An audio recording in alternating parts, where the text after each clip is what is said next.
Hi, இந்த vlog வந்து வியாழக்கிழமையும் வெள்ளிக்கிழமை ரெண்டுமே சேர்ந்து எடுத்த விலாக் தாங்க. வியாழக்கிழமை என்ன பண்ணியிருந்தேன்னா வீடெல்லாம் சுத்தம் பண்ணியிருந்தேன்.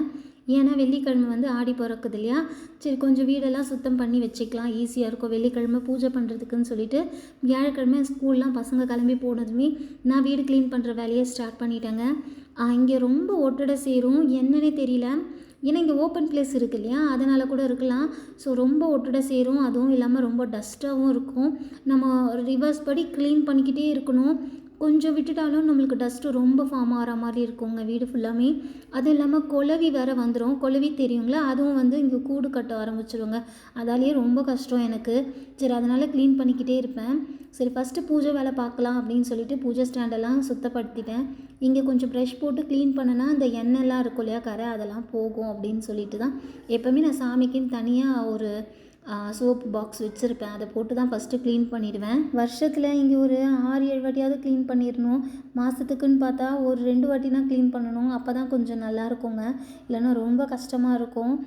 நம்மளுக்கு வீடு வந்து இங்கே வாடகை வீடான்னு கேட்டிருந்தீங்க.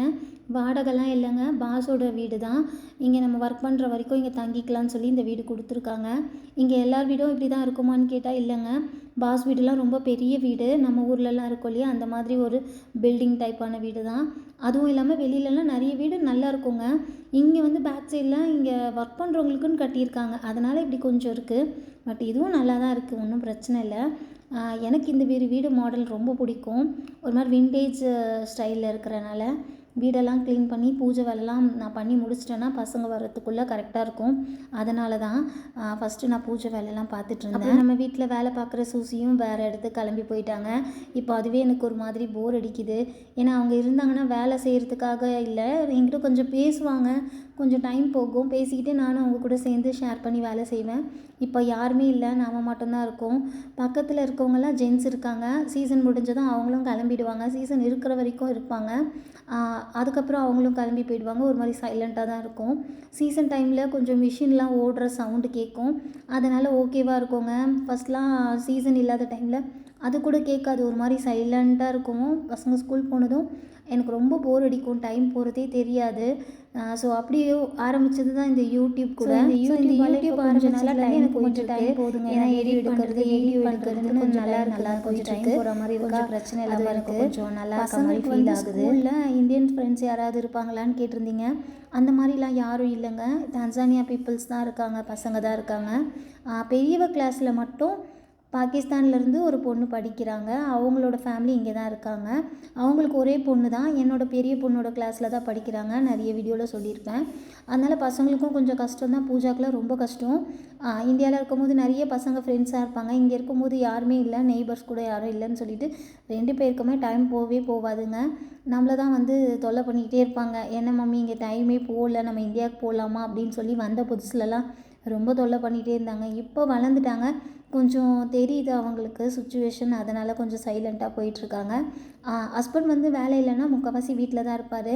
அங்கே கொஞ்சம் ஃப்ரீ ஆனாலுமே திரும்ப வீட்டுக்கு வந்துடுவார். ஏன்னா நாங்கள் இங்கே தனியாக இருக்கோம் அப்படின்னு சொல்லிட்டு கொஞ்சம் பேசக்கொள்ள அப்படி வந்துடுவார். அதனாலையும் கொஞ்சம் நல்லா இருக்குங்க. இப்போ இந்தியாவில் இருந்தால் காலையில் போனால் ஈவினிங் தான் வரணும், இங்கே அப்படி கிடையாது. லன்ச் டைமுக்கும் வீட்டுக்கு வரலாம், டீ காஃபி குடிக்கணுன்னாலும் வீட்டுக்கு வரலாம். அதனால் அதுவும் கொஞ்சம் எங்களுக்கு ப்ளஸ்ஸாக தான் இருக்குது. அப்படியே இங்கே கொஞ்சம் அப்படியே இருந்துகிட்ருக்கோம், அட்ஜஸ்ட் பண்ணிவிட்டு. அப்புறம் வீடெல்லாம் சுத்தம் பண்ணி துடைக்க ஸ்டார்ட் பண்ணிட்டேன். வீடு ஃபுல்லாக துடைச்சி எடுத்துட்டேன்.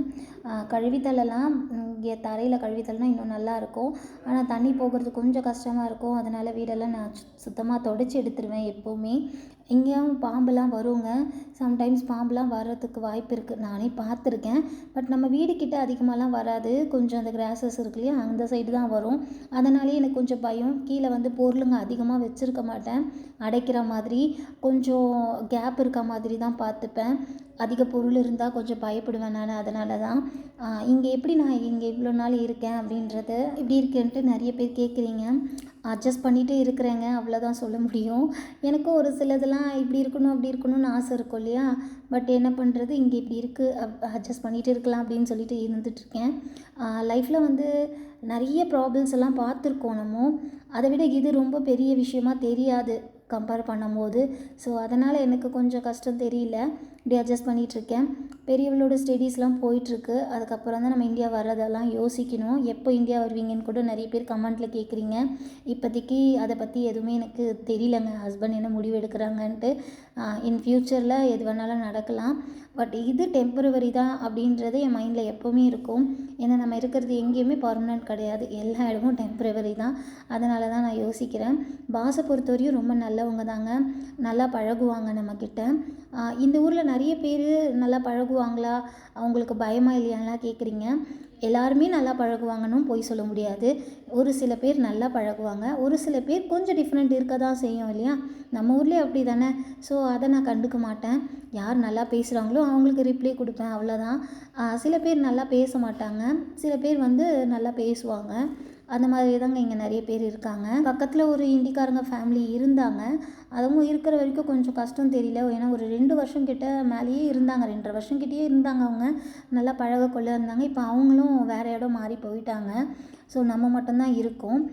அதுக்கப்புறம் இங்கே இருக்கவங்க கிட்ட பேசணும், எதனா 1, 2 கேட்கணுன்னும் போது நம்மளுக்கு கம்யூனிகேஷன் வந்து கஷ்டமாக இருக்கும்னு சொல்லிட்டு பேசிக் மட்டும் இவர்கிட்ட கேட்டு தெரிஞ்சு வச்சுக்கிட்டேன். அது இப்போ எனக்கு ரொம்ப ஹெல்ப்பாக இருக்குது.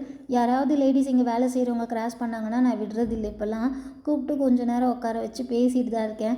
ஏன்னா எனக்கு பேசுகிறதுக்கு யாராவது இருக்கணுங்க. நான் ஒரு ரொம்ப டாக்கட்டிவ். யாருன்னா பேசிகிட்டே இருந்தால் நல்லாயிருக்குன்ற மாதிரி தோணும். அந்த மாதிரி சுச்சுவேஷனில் இந்த மாதிரி தனியாக இருக்கிறது ஒரு சில டைம் டிப்ரெஷன் ஆகும். ஸோ இந்த மாதிரி ஆளுங்க யாருன்னா போனால் பேசுவேன். டிவி பார்ப்பீங்களான்னு கேட்டால் பார்ப்பேங்க. எப்போனா ஒரு டைம் பார்ப்பேன், ரேர். ஏன்னா விஜய் டிவியில் கொஞ்சம் சீரியல்ஸ் போயிட்டுருக்கு. அப்புறம் மூவிஸ் வந்து ரேராக தான் போடுவாங்க. ஸோ அதனால் நான் மோஸ்ட்லி பாட்டு கேட்குறது, இல்லை வந்து சிஸ்டமில் ஏதாவது பார்க்குறது, இந்த மாதிரி தான் டைம் போயிட்டுருக்கோம். இல்லை யாரையாவது இங்கே லேடிஸ் பார்த்தேன்னா கூப்பிட்டு பேசுறது, இந்த மாதிரி டைம் ஸ்பெண்ட் பண்ணிகிட்ருக்கேன். பசங்க ஸ்கூல்லேருந்து வந்துட்டாங்கன்னா இன்னும் நல்லாயிருக்கும். ஜாலியாக போகும். இது வந்து ஃப்ரைடே எடுத்த வீடியோ தாங்க. காலையிலேயே பூஜை வேலை பார்க்குறதுக்காக சாமிக்கு வந்து கோலம்லாம் போட்டு முடிச்சுட்டு பூஜைக்காக ரெடி பண்ணிகிட்ருந்தேன். நெய்வேத்தியமாக சக்கரை பொங்கல் தான் பண்ணி சாமி கும்பிட்டேன். நம்மளுக்கு வந்து கூழ் ஊற்றுற பழக்கம் இருக்குது. இங்கே வந்து நான் அதை கண்டினியூ இப்போ வரைக்கும் பண்ணிட்டு தான் இருக்கேன். எல்லாேருக்கும் இங்கே இருக்கவங்களுக்கு கூப்பிட்டு கொடுத்துருவேன். ஸோ அந்த ப்ராசஸ் தான் ஃப்ரைடே நான் பண்ணிகிட்ருந்தேன். ஃபஸ்ட்டு கூழ் ஊற்றுறதுக்கு நம்ம வந்து மாவு கரைச்சி வைக்கணும் இல்லையா? அதுக்காக ஃபஸ்ட்டு நான் வந்து சக்கரை பொங்கல் பண்ணி சாமி கும்பிட்டுட்டேன். நம்ம ஊராக இருந்தால் கோவிலில் போயிட்டு பொங்கல் வைக்கிற பழக்கம்லாம் இருக்குது. இங்கே நம்மளுக்கு கோவில் பக்கத்தில் இல்லை. ஸோ வீட்லேயே நான் சக்கரை பொங்கல் செஞ்சு சாமிக்கு ஃபஸ்ட்டு படைச்சி சாமி கும்பிட்டுட்டேன். அதுக்கப்புறம் ஈவினிங் போல் கூழுக்கு மாவுலாம் கரைச்சி வச்சுருந்தேன். சாட்டர்டே கூழ் காசுகிற வேலை இருக்கும். அதனால தான் காலையிலேயே பூஜை வேலைலாம் முடிஞ்சிருச்சு பசங்களை வச்சுட்டு. ஏன்னா பசங்களுக்கும் இன்றைக்கி கொஞ்சம் லீவ் இருந்தனால ரொம்ப நல்லா இருந்தது. கொஞ்சம் ஹெல்ப் பண்ணாங்க கூட மாட. அதனால் பசங்களை வச்சுட்டு சாமி கும்பிட்ற வேலையெல்லாம் முடிச்சிட்டேன். கூழ் தான் ஈவினிங் போல் கரைச்சி வச்சுக்கலான்னு சொல்லிட்டு கரைச்சிக்கிட்டு இருந்தேன். நான் மாவு கொஞ்சமாக தான் போடுவேன். ஏன்னா இங்கே நிறைய பேர் இல்லை இல்லையா? கொஞ்சம் பேர் இருப்பாங்க. அவங்கள கூப்பிட்டு கொடுத்துருவேன், வாங்கிப்பாங்க. நெக்ஸ்ட்டு வந்து கூழ் எப்படி காசணுன்றதை கண்டிப்பாக உங்கள் கூட நான் ஷேர் பண்ணிக்கிறேன். என் விளாக் பிடிச்சிருந்ததுன்னா சப்ஸ்கிரைப் பண்ணிக்கோங்க. நெக்ஸ்ட் வீடியோவில் பார்க்கலாம். அதுக்கப்புறம் ஏதாவது டவுட் இருந்தால் கமெண்ட்டில் கேளுங்க. கண்டிப்பாக உங்கள் கூட நான் ஷேர் பண்ணிக்கிறேன். நானும் கூழெல்லாம் கரைச்சி வச்சுட்டு நாளைக்கு வீடியோவுக்கு ரெடி ஆகிறேன். பாய்ங்க.